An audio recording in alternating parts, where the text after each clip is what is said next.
Speculation ಮೇಲೆ ಅದಕ್ಕೋಸ್ಕರ ನಾನು ಹೇಳಿದ್ದೀನಿ. ನೀವು ಸ್ಪೆಕ್ಯುಲೇಷನ್ ಮೇಲೆ ಹೋಗ್ತೀವಿ, ಯಾರನ್ನೇ ಹೇಳ್ಬೋದು.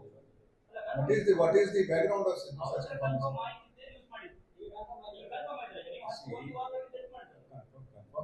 ಮಾಹಿತಿ ಇತ್ತು ಅಂತ ಅವ್ರು ಹೇಳಿದ್ದಾರೆ ಅಂದ್ರೆ ಅವ್ರು ಬಂದು ಪೊಲೀಸ್ಗೆ ಹೇಳ್ಬೇಕಲ್ಲ. ಪತ್ರ ಅದನ್ನ ರಿಪೋರ್ಟ್ ಮಾಡಿದ್ರೆ ಹೇಗೆ ಸುದ್ದಿ ಮಾಡಬೇಕಾದ್ರೆ ಯಾವ ಸುದ್ದಿ ಬೇಕಾದ್ರೆ ಹಾಕಿ ಅದನ್ನ ಬಿಡ್ಬೋದಾ? ಏನ್ ಇನ್ಫಾರ್ಮೇಶನ್ ಅವರು ಹೇಳಿದ್ದಾರೆ ಫಸ್ಟ್ ಹ್ಯಾಂಡ್ ಇನ್ಫಾರ್ಮೇಶನ್. ಅವರು ಯಾರ ಕಡೆಯಿಂದ ಕೇಳಿದ್ದಾರೆ, ಅವರು ಯಾರ ಕಡೆಯಿಂದ ಕೇಳಿದ್ದಾರೆ ಅಂತ ಇನ್ಫಾರ್ಮೇಶನ್ ನಮಗೆ ಏನು ಉಪಯೋಗ? ನಮ್ದು ಡೈರೆಕ್ಟ್ ಇಂಟೆಲಿಜೆನ್ಸ್ ಬೇರೆ ಅಲ್ವಾ? ಇವತ್ತು ಬೆಳಗ್ಗೆನು ಆಂಬುಲೆನ್ಸ್ ಪಲ್ಟಿ ಎಂದು ಬಂತು. ಆಂಬುಲೆನ್ಸ್ ಪಲ್ಟಿ ಆಯ್ತಾ? ಹೀಗೆ ಪಾರ್ಷಿಯಲ್ ಇನ್ಫಾರ್ಮೇಶನ್ ಅನ್ನು ಸ್ಟೋರಿಗೋಸ್ಕರ ಚೆನ್ನಾಗಿ ಮಾಡ್ತವ್ರು ಹಲವು ಜನ ಇದ್ದಾರೆ. ನಾನು ಅದರ ಬಗ್ಗೆ ಏನ್ ಕ್ರಮ ತಗೊಳ್ತೀನಿ? ಅಂದ್ರೆ ಪಲ್ಟಿ ಆಗಿದೆ, ಪಲ್ಟಿ ಆಗಿದೆ, ರೋಡ್ ಸೈಡ್ ಬಂದಿದೆ. ಪಲ್ಟಿ ಅಂದ್ರೆ ಏನಂತ ಅಂದ್ರೆ ನಾನು ಅದನ್ನೇ ಹೇಳ್ತಾ ಇದ್ದೀನಿ. ಇನ್ಫಾರ್ಮೇಶನ್ ಇದೆ, ಅದನ್ನು ಬೇರೆ ತರ ಬರೀತಾ ಇದ್ದಾರೆ. ಹೇಳೋದು ಮಾತ್ರ ಅಲ್ಲ, ನಾವು ಹೇಳೋದೇ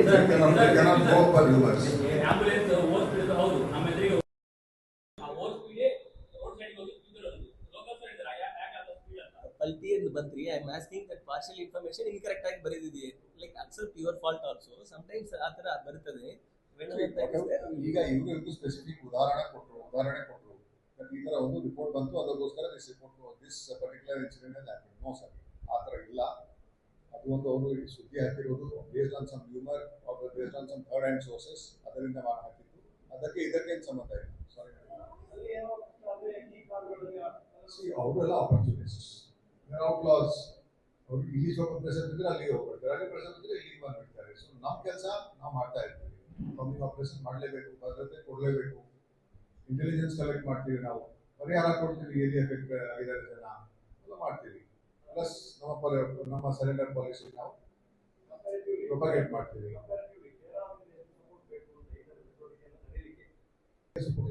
ನಾವು ಆ ಥರ ಸ್ಪೆಸಿಫಿಕ್ ಮಾಡಲ್ಲ, ನಾವು ಇಂಟೆಲಿಜೆನ್ಸ್ ಮೇಲೆ ಹೋಗ್ತೀವಿ. ಇಂಟೆಲಿಜೆನ್ಸ್ ಬೇರೆ ಆಪರೇಷನ್ಸ್ ನಾವು ಮಾಡ್ತೀವಿ. ಎಲ್ಲಿಂದ ನಮಗೆ ಬಂತು, ಸೈಕಿಂಗ್ ಬಂತು, ಅಥವಾ ಏನಾದರೂ ಇನ್ಸಿಡೆಂಟ್ ಆಗಿದೆ, ಅಥವಾ ಯಾರನ್ನಾದ್ರು ನೋಡಿದ್ದಾರೆ ಅಂತ ಏನಾದರೂ ಇನ್ಫಾರ್ಮೇಶನ್ ಬಂದರೆ ನಾವು ಮಾಡ್ತೀವಿ. ಕೇರಳದಿಂದ ಬಂದರೆ ಕೇರಳ ಕಡೆಗೆ ಹೋಗ್ತೀವಿ, ತಮಿಳುನಾಡು ಕಡೆಯಿಂದ ಹೋಗ್ತೀವಿ, ತಮಿಳುನಾಡು ಮಾಡ್ತೀವಿ. ನಮ್ಮ ಕಡೆಯಿಂದ ನಮ್ಮ ಕೆಲಸನ ನಾವು ಮಾಡ್ತೀವಿ. ಗೊತ್ತಿಲ್ಲ, ಒಂದು ಟೀಮ್ ಇದೆ.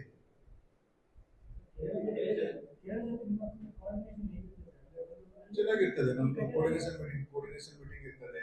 ಫೋನ್ ಮುಖಾಂತರ ನಾವು ಮಾತಾಡ್ತಾ ಇರ್ತೀವಿ. ಏನಾದರೂ ಇನ್ಫಾರ್ಮೇಶನ್ ಇದ್ರೆ ನಾವು ಹೋಗ್ತಾರೆ.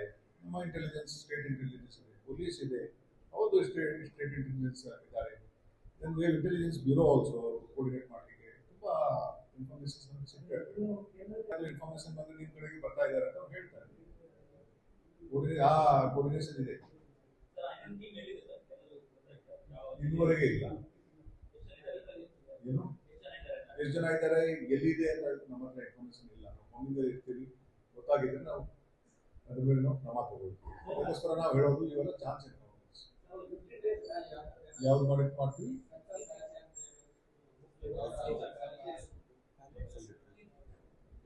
ರೆಗ್ಯುಲರ್ ಆಗಿ ಡೀಟೇಲ್ಸ್ ನಮ್ಮ ಹತ್ರ ಇಲ್ಲ, ಬಟ್ ಏನ್ ಸಿಗ್ತದೆ ಈಗ ಇನ್ವೆಸ್ಟಿಗೇಷನ್ ಅಲ್ಲಿ ಗೊತ್ತಾಗ್ತದೆ. ಈಗ ಜಸ್ಟ್ ಅಟಾಪ್ಸಿ ಇವತ್ತೇ ಮುಖ್ಯವಾಗಿದೆ, ಮುಂದೆ ಹೇಳ್ತಾರೆ ಪೊಲೀಸ್ನವರು.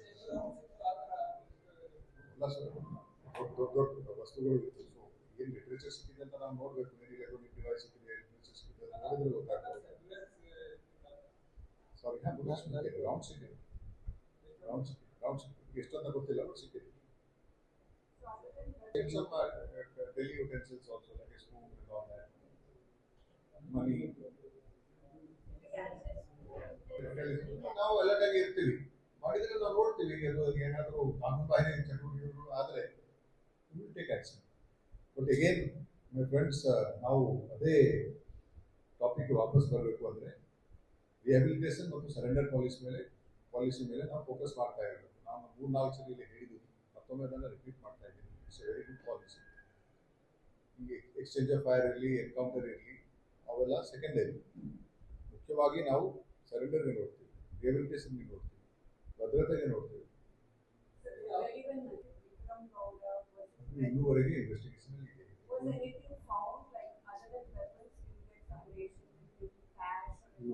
Cash was found. ನೋಡಲಿಲ್ಲ, ನೋಡಬೇಕು. Some money was found. Dog spot ಮಾಡಿದ್ದೀವಿ, ಡ್ರೋನ್ ಮಾಡಿಲ್ಲ. ಈ ಇನ್ಸಿಡೆಂಟ್ ಒಂದು FIR ಆಗಿದೆ, FIR ರಿಜಿಸ್ಟರ್ ಆಗಿದೆ, ಕೋರ್ಟಲ್ಲಿ ಆ FIR ಕಳಿಸಲಾಗಿದೆ, ಇನ್ವೆಸ್ಟಿಗೇಷನ್ ತನಿಖೆಯಲ್ಲಿದೆ, ಕೇಸ್ ಇದೆ. ಮೋಸ್ಟ್ಲಿ ಈ ಯಾವ್ದು ಮಲ್ನಾಡ್ ಭಾಗ ಅಂತ ನಾವು ಹೇಳ್ತೀವಿ, ಕೊಡಗು ಮಲ್ನಾಡ್ ಭಾಗ ಮತ್ತು ಈ ಟ್ರೈಜನ್ಸ್ ಅನ್ನೋ ಸ್ಟೇಟ್ಸ್ ಅಲ್ಲಿ ಜಾಸ್ತಿ ಇದೆ, ಅಲ್ಲಿ ಇದೆ ಜಾಸ್ತಿ ಅಂತ ಹೇಳಂಗಿಲ್ಲ, ಬಟ್ ಸ್ವಲ್ಪ ಆಕ್ಟಿವಿಟೀಸ್ ಅದಾವೆ. How many Naxalites? No exact number, but ನಾನು ಹೇಳಂಗಿಲ್ಲ, ಎಕ್ಸಾಕ್ಟ್ಲಿ ಸೇಮ್ 4 ಇರ್ಬೋದು, 5 ಇರ್ಬೋದು, 10 ಇರ್ಬೋದು, ಡಜನ್ ಇರ್ಬೋದು. ಏನು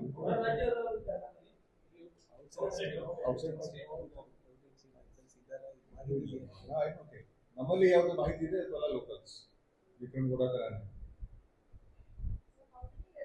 ಯಾರು ಎಷ್ಟು ಜನ ಅವ್ರ ಜೊತೆಗೆ ನಾವು ನೋಡಲಿಲ್ಲ. ಅವ್ರ ಯೂನಿಫಾರ್ಮ್ 4-5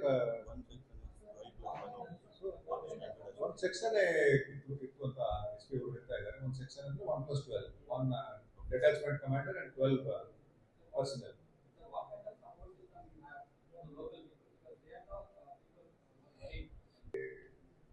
ಎರಡು ಟೈಪ್ ಎಫರ್ಟ್ಸ್ ನಾವು ಮಾಡ್ತೀವಿ. ಒಂದು ಅವರಲ್ಲಿ ಕಾನ್ಫಿಡೆನ್ಸ್ ಬಿಲ್ಡಿಂಗ್ ಎಕ್ಸರ್ಸೈಸ್ ನಾವು ಮಾಡ್ತೀವಿ. ಇನ್ನೊಂದು ನಾವು ಭದ್ರತೆ ಕೊಡ್ತೀವಿ. ಭದ್ರತೆ ಕೊಡಬೇಕಾದ್ರೆ ಲೋಕಲ್ ಪೊಲೀಸ್ನು ನಮ್ಮ ಜೊತೆಗೆ ಇರ್ತಾರೆ.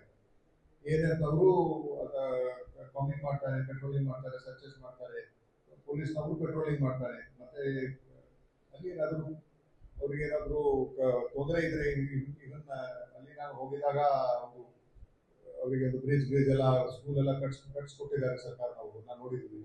ಸೊ ಆ ತರಹ ಪರಿಹಾರನ ನಾವು ಕೊಡ್ತಾ ಇರ್ತೀವಿ. That is confidence building.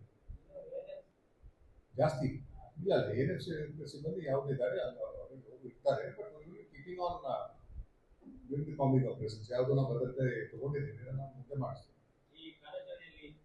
But ಕೆಲಸ ಯಾವ್ದು ಮಾಡಿದ್ದಾರೆ ತುಂಬ ಚೆನ್ನಾಗಿ ಮಾಡಿದ್ದಾರೆ. ಕಮೆಂಡೇಶನ್ ನಾವು ಕೊಡ್ತೀವಿ, ಅವರಿಗೆ ಕಮೆಂಡೇಶನ್ ರೋಲ್ಸ್ ಎಲ್ಲ ಕೊಡ್ತೀವಿ. ಉತ್ತಮ ರೀತಿ ಒಂದು ಕಾರ್ಯಾಚರಣೆ ಮಾಡಿದ್ದಾರೆ ಅಂತ ನಾವು ಅದನ್ನು ಲೆಕ್ಕ ಹಾಕೊಂಡು ಕೊಡ್ತೀವಿ.